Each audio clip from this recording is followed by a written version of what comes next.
One. Well, hello everyone. This is Dave Cohen. We are recording 2 nights in a row on our Fireside Chats on Guitar Tales, and we have super fan Penny Charles. Thanks for joining us. Hello, how are you? This is a I blast. am I am great. So, I think our theme these days are people with a lot of positive energy, and Oh, you're bursting with it right now. You and I have been chatting for about 5 minutes before we went on the air. And you are very different from any guest we've had so far in Guitar Tales in oh, a very good way. that's good. So you are what you were called by, I understand, Charlie from Moondoggie gave you the name.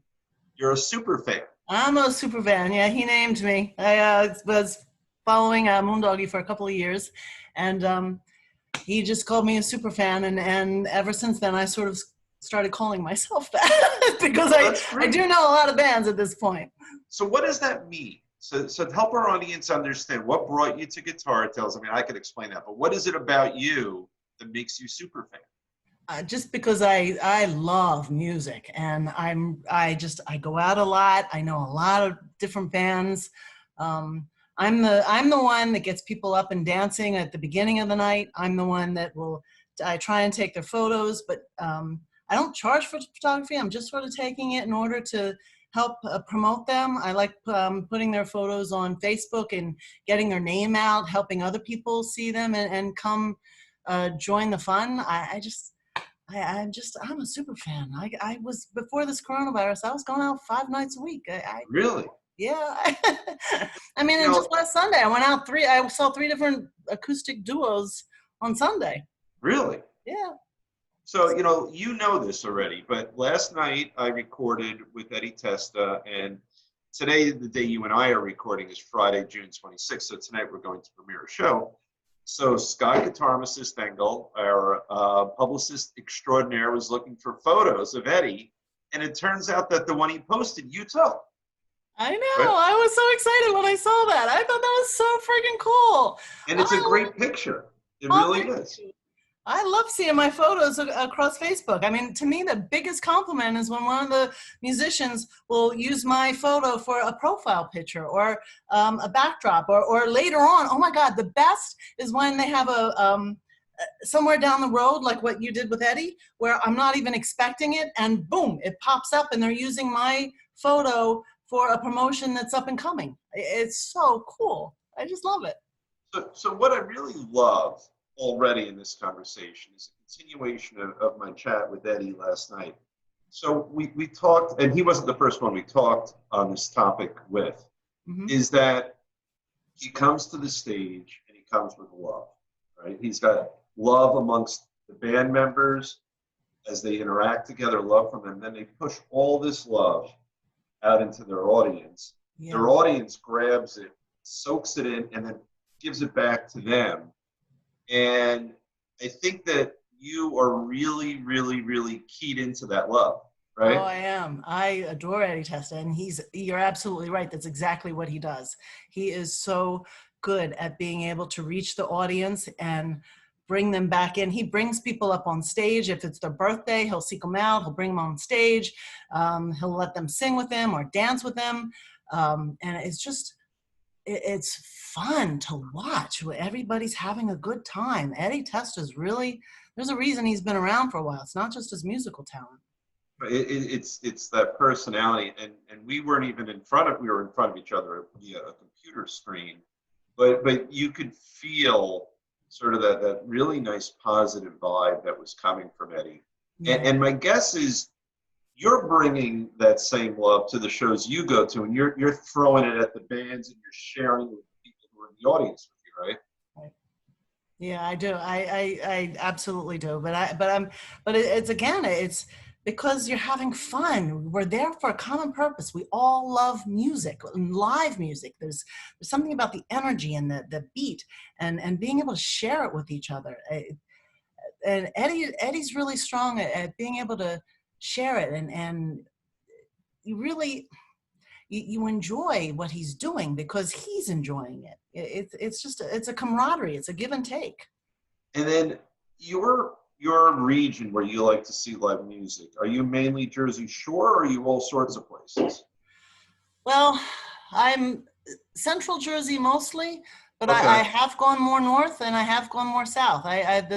Farthest I've gone is Seaside, and I've gone a couple of places. I think Stage House has things in like Mountainside and Rahway I've been to. Rockies is more north. I'll go a little bit more north, but I tend to be more central, Freehold, Brick, Belmar, that kind of area. Right, right. Asbury. What's the place in Freehold where there's a lot of live music? Is it Moore's? Moors. Yeah. And Yeah. that used to, years ago, that was just a liquor store, right? Oh, I don't know. I've just always known it as Moors. It's got a huge bar. Kind of reminds me of Saturday Night Live. It's got these brick walls, the big bar. They move the tables away so there's a dance area, and Right. it's a good place for dancing. And that's great. So what got you started? You know, in other words, so you're probably almost 25 right now. Oh, I love you. No, I'm a lot older than Yeah. that. So were you doing like I did with your fake ID when you were much younger, going into the No, bars? actually, I was one of those really goody two shoes kind of person. When I did come to, because I'm from Lancaster, Pennsylvania, so I'm home on the Amish Dutch. My grandparents were Mennonite, believe it or not. Oh, really? Um, yeah, but I came here and I did have a little bit of a wild side to me when I lived in Manhattan. Remember the Limelight and Yep, I yep. think it was a pink Cadillac or there was a pink Cadillac coming out of a bar. I don't even remember what that was. Um, but for the most part, I really didn't. I had kids, I had family, I went away, but around 2016, I think when I got divorced and I was feeling home alone all the time, that's when I finally started saying I got to get out more, and I started following Moondoggy Right, right. and Undisputed actually, and Okay. then I started going out more and the biggest problem I had were my friends were in these cliques. They would only go see one band. You know, they Okay. were either an Eddie Testa fan or an Undisputed fan or a Moondoggy fan, and I couldn't get them to like go out and see other bands and other venues. So if they weren't playing, then I was home alone again. So I started making friends with the bands and trying to take their photos and stuff so that as a female, if I could go out and I didn't have someone with me, I still felt at least I knew the band. You were connected. Yeah. So So that's interesting. So this whole thing only started about 4 years ago with you. yeah.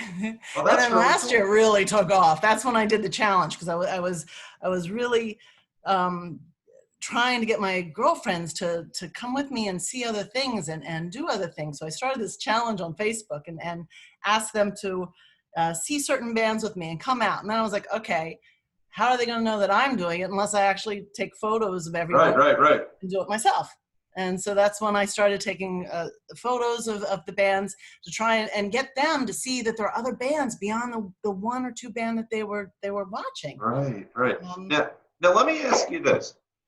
I'm I know it firsthand just from having lived in Jersey most of my life, but I want to hear it from you. What do you feel is special about the Jersey Shore music scene? Or really the Central Jersey music scene? Because we have something really wonderful and unique in Jersey. And what do you feel from it? I think one is the community of it. We are kind of a tight knit group. I'm at a point where I can go to pretty much any venue and I'll see similar. I'll see someone I know. There's a camaraderie. There's a feeling of authenticity and realness. It's it, it's just as fun. I don't know what else to Yeah. say about it. And you said authenticity, and you know we've talked before, say about other states like New York, where there's phenomenal musicians. But is there a sort of a warmth and a down to earthedness that you're getting in Jersey that maybe one wouldn't get quite as much of elsewhere?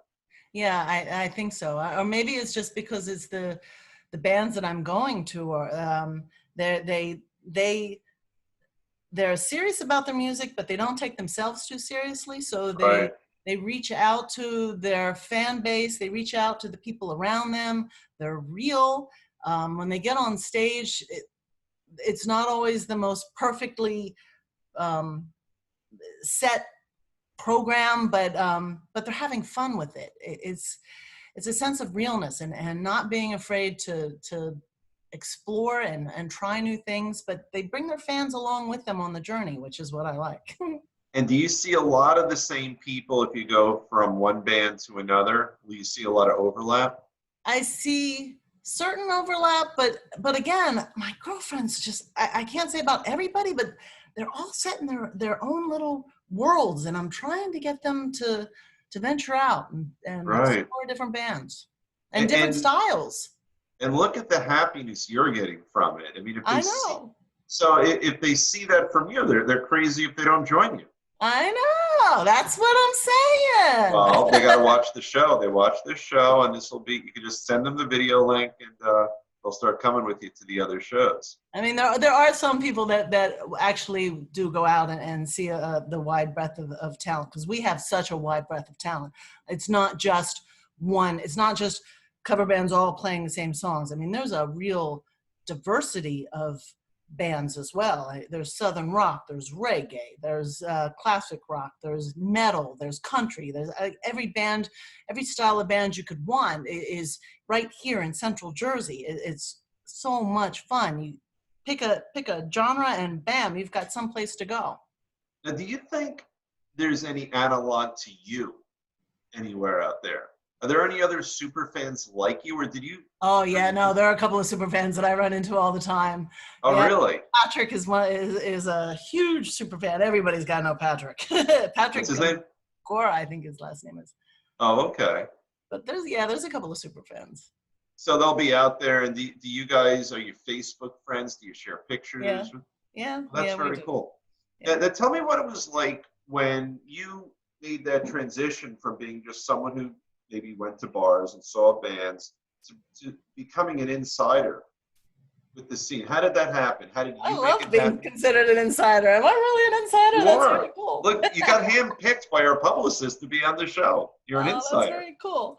So Uh, I think the transition for me was just the photography of taking photos and because every time I take photos, I will tag them, and right. most of the band members are pretty good about coming out and saying hello to me during the intermission, anyways, which is very cool. Like They'll see. I mean, having you're someone they've seen many, many, many times, and maybe, but then once I take the pictures, I connect with them, and I'll tag them on the photos, and then for sure, then they're immediately grabbing me so that come back. So right. and okay, I got a new friend. Right, that's great.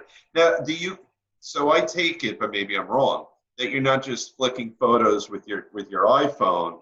You're bringing a camera with you, or are you doing it with your phone? No. Everybody knows me. It's just my phone. I use a Samsung, and the the quality is really good. But then I'll also edit it in Google Photos. Oh, Don't really? do a lot. I do not change wrinkles or tans or anything like that. The only thing I'll do is maybe crop a shot to like the Eddie Testa shot. I probably cropped that in a little bit because his facial expression was so adorable in that It's such a good picture. It but really so is. probably cropped it. Well, that's part of it is if you see because I take a lot of pictures in a night. I'll easily you don't want to hear this. I easily take about 700 to 1,000 pictures a night, and then Really? yeah, and then so part of it's maybe just luck, you know. It's, I Right. throw out all the because when they're dancing, when they're playing, they move so much. You can get blurry pictures. The lighting isn't right half the time because you're in a bar, so it's dark half the time.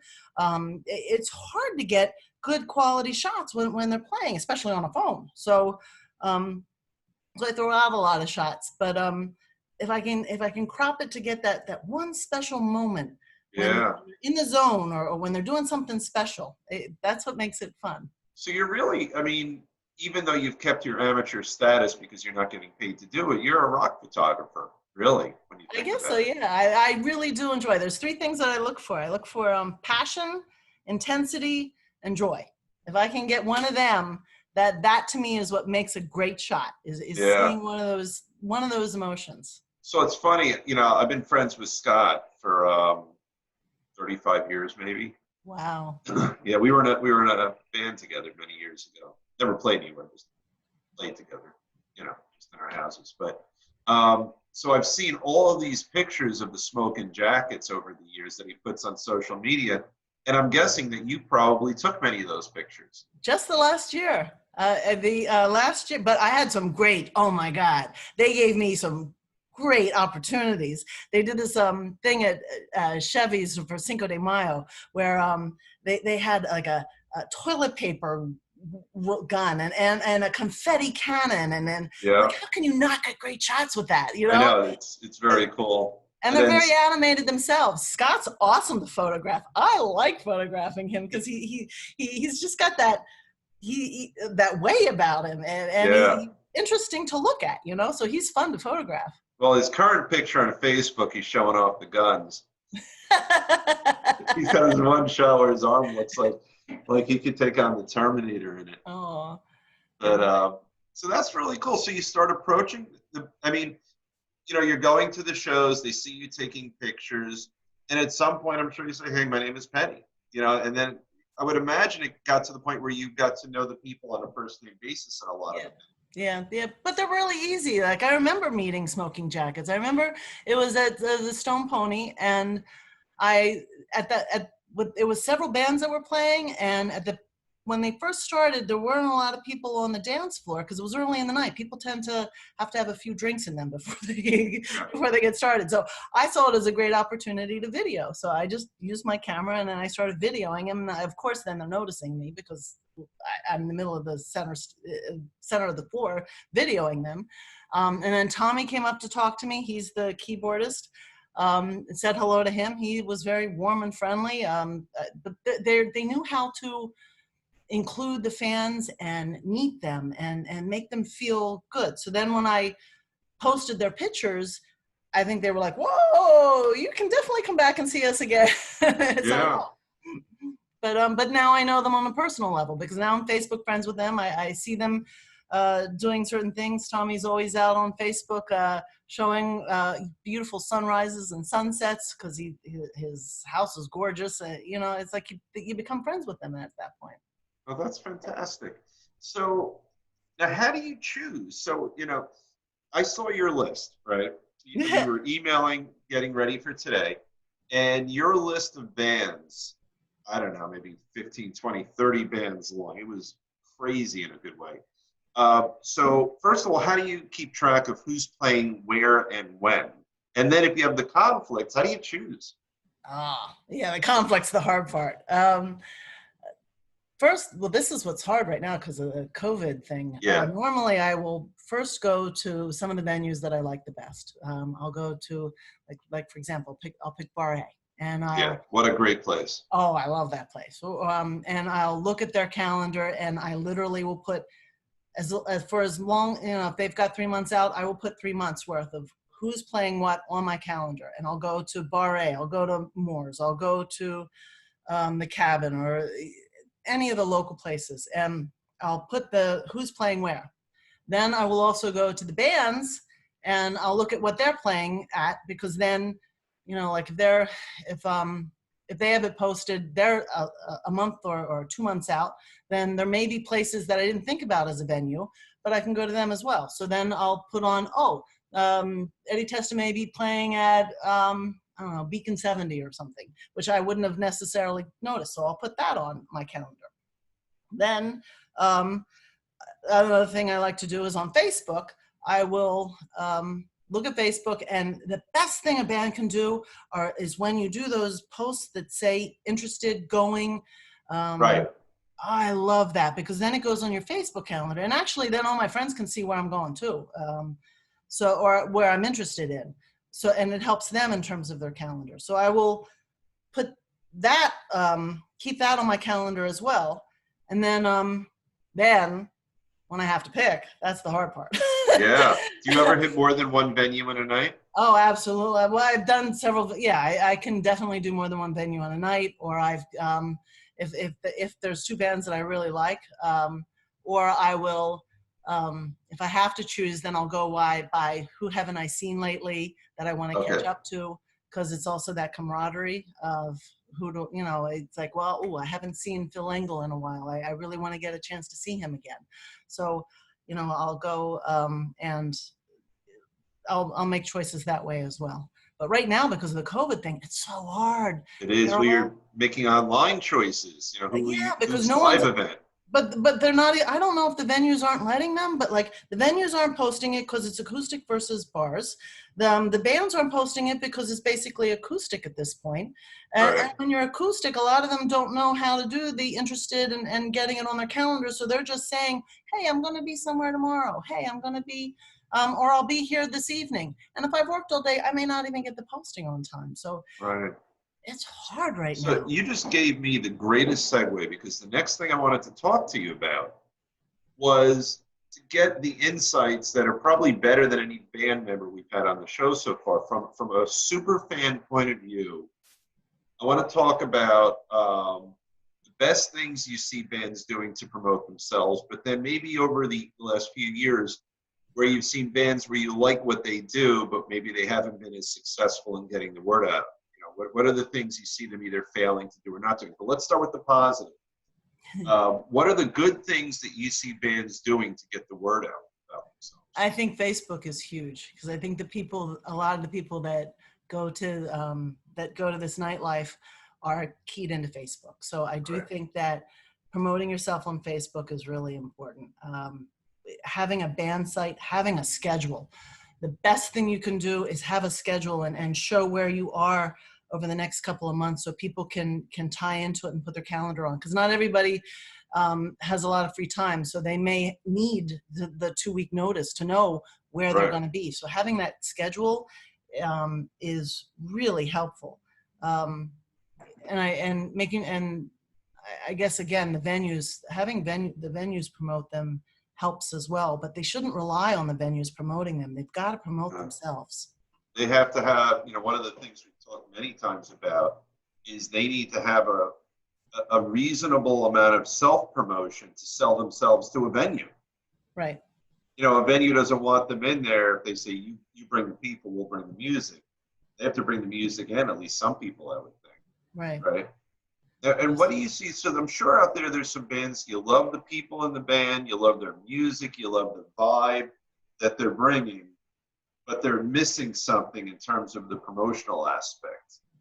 What do you see some of the bands who give you most of what you want, but they're not getting the word out Again, more? it's the lack of schedule. It's the lack of that interest thing. I know of a few bands that I adore, but they do not know how to promote themselves. And even I will have problems trying to figure out where are they tonight? What are they doing? Where are they up to? You know, trying to figure out or sometimes they'll have schedules, but the schedules aren't tied to their Facebook page. So you've got to Google them and go to, I think there's something called a band calendar, or I know there's a couple of bands that are tied to this other website in order to find out what their schedule is. And when you've Yeah, got to go to all these different places to figure it out, it's kind of hard.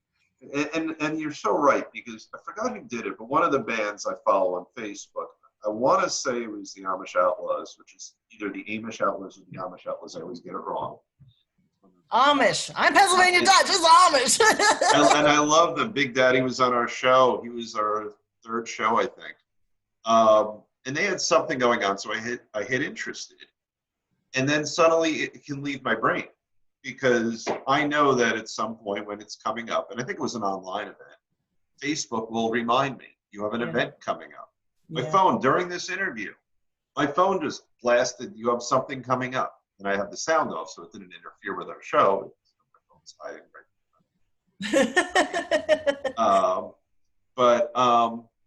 Yeah, so Facebook really is, at least for people of a certain age. Now, I think if you're trying to hit 18 to 28-year-olds, maybe they're more about Instagram, and I don't even know what the hell else. That's true. I'm not really a big one for Instagram, but I do know a couple of bands that do hit that younger crowd, like Event Horizon. And now that you say it, I know that they're really big on Instagram as well. So but they can't do it to the point. But they can't do it to the exclusion of Facebook. No, I think they do both. Right. But I do think Instagram's probably a good tool for the younger crowd. Right. And then really the money still rests with Facebook, because the old farts have finally made a living and have money to spend in bars and what have you. So how has it been for you? You know, you have this 5-night-a-week lifestyle. And then Not now. And then in March, by the way, let's have a drink. Come on, have a drink. It's Friday night. Okay. Get your drink. Oh, Get your toast. drink. There And we I'm go. drinking Cheers. white. Oh my God. I'm normally a You Cabernet get it for the Franc. show. Yeah. So you're doing this on a Friday night instead of, going to a Instead of being crowded at bar. Donovan's watching Guns for Hire. So what is it like, like how has it felt for you? I mean, you're obviously a very positive person, so you're pulling the smile in, but a really cool, vibrant, satisfying lifestyle has been side railed for a little while. What's Pardon? happened? A really cool and vibrant lifestyle has been sidelined for a little while. So how have you been dealing with it? Oh, it's been tough. Oh, I'm definitely ready to get back, but I'm cautious. I did, I'm still, as a fan, I'm still paying attention to Facebook and looking at live feeds to make sure that people aren't too close to each Mm-hmm. other. Yep. Because I'm not afraid for myself, but there's other people in my life that I've got to protect. Um, Yep. so I am a little cautious, but not to the extent that I'm not going to do it. But like I said, this last Sunday I went out and I had a great time. But And it's tough right now. It's really I know tough. I had I my was first. watching Facebook, but I got to tell you, when everybody was posting live, and it was all acoustic and it was all live, and after a while it kind of became sad because you knew that they so desperately wanted to go out and they couldn't, I and know. you felt for them. No, you're right because I mean, look, we talked about it a little bit with Eddie. I know Sammy Hagar. He got in some hot water, and I don't think fairly either because they took him out of context in the interview. I don't know if you read about it, but he gave an interview in May. Here we are at the end of June now. He gave an interview to Rolling Stone and basically said, "Look, I'm really dying to get out there again. I really need to play, and I recognize in a way that I thought was reasonable." He said, and if I get sick, that's a shame. I don't want to. And he said it the right way. But then the headline comes out, he's willing to die for rock and roll, Oh, and something like that. And it's a shame, but I get his point because he's a good guy. He's as positive as they come. He's putting out some amazing stuff during COVID, some great covers. But they're all itching to get plug out. in, not just pull out the acoustic, but to plug in and crank up the amp and get and really get that vibe back from the people who are watching. Yeah, I think the bands want to. I think the people want to, but I think Yeah, you've got to do that social distance and the economics for venues. If they can't, if they have to be at what 25% capacity inside, how are they? They can't I afford know. to pay for a full band right now. I know. It's I don't know how it'll play out, and I don't know how they're going to bring in the revenue. Uh, life is starting to feel a little more normal now, but it's a challenge. a It challenge. really It is. really is. But I am starting to pay attention again. I am already putting things on my calendar as to where I can be Yeah. and who I can go see. So I will be out. So what was the event you just went to? You saw an acoustic set? You went out and saw an acoustic I set? saw 3 different acoustic sets. Yeah, it started the day with Phil Engel at River Rock, him and a drummer. I've never seen that before as an acoustic duo, but he was playing with his drummer, Kem, um, Okay. at River Rock. Then I went over to uh, Manalokan Ale House and saw I've a been there. Viennese duo. Peter was playing, and he was playing with Bob Gilmartin, who is like the #1 go-to guitarist. If you have your guitar player can't make it that night, everybody goes to Bob Gilmartin, and he was there at playing with Peter at with the Amuse duo at Manalokan, and then I went back um, to River Rock to see the Brofessionals. Henry and Jay Robinson were playing, and they always blow me away. And I haven't seen them in 3 months, so I definitely wanted to catch up and just say hello. Right. And the weather was perfect. It was just such a great time. And River Rock on the outside, I've never been on the outside. I'm always on the inside. It's outside is sand. So you felt like you were on the beach. They got these tiki bars going And on where is that? at River Rock. It's in Breck. Oh, okay. And actually, that's a great place. I mean, if you have Eddie Testa coming on, Eddie Testa's played there many times. They have a really great stage with really strong lighting. I like that. Great dance area, but it's always on the inside. I've never been on the outside before. And on the outside, they had a whole tiki thing going on. Sand on the you're on sand.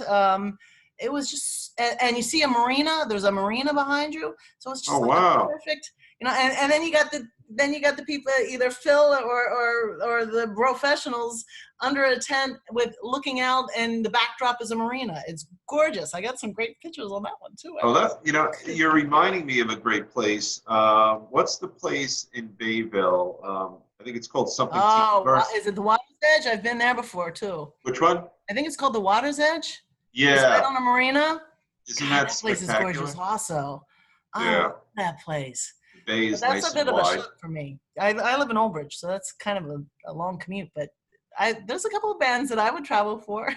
So I lived until 1973 on Throckmorton Court in Old Bridge. Oh my gosh! Yep. I'm I'm originally I'm in like Old on Bridge. the other side. I'm on the Ticetown side. Oh, I know where that is. Yep. Yep. Yep. Relatively close to Route 9. Right? No, you're I'm off of Route 518. 9 as well. Oh Yeah. my gosh! Look Yep. at Yep. that. Yep. There you go. There you go. So we got some good stuff in common. So this was super, super cool with a super, super fan. Oh, thank you. This was fun. And you're It, right. It does go very fast. it does go very fast. Yeah, we've gone a full half hour and it probably feels like 5 minutes. It does. It does. Thank Yeah. you. So where are we going to see you next? Where's the next place you're scheduled or at least planning to go see some live music for yourself? I don't know. I was originally planning to go see Guns for Hire tonight. I know I wrote something on my calendar. I'd closed my phone because I didn't want to bring going off in the middle of the interview. But I Oh, know I had something slated for Sunday. Saturday, I think we're supposed to have bad weather. So, well, I know that Eddie's going to be at the Stone Pony tonight. oh, is he? Yeah, they're taping it for television or some kind of video.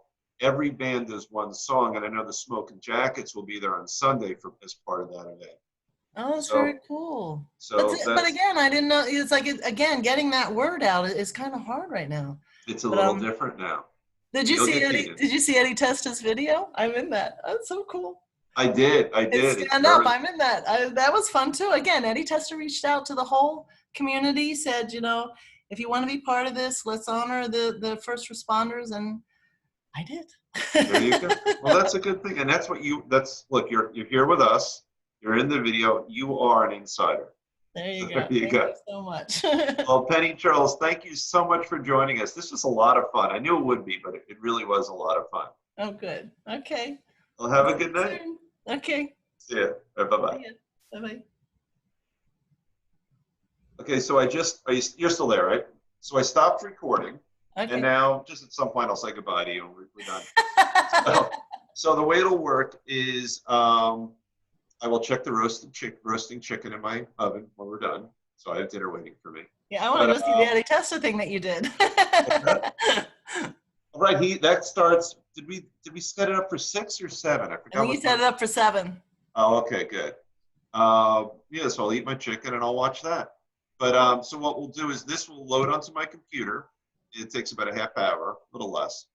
And then I will then take it from my computer. I'll upload it to YouTube. And then when that happens, I'm going to send a copy of the YouTube link to you and Scott. And then you could send it to anyone you want. But what we're going to do is Scott will set up a premiere for your show. Okay. So it's like a soft opening for a restaurant. Like you could do it anything you want with it.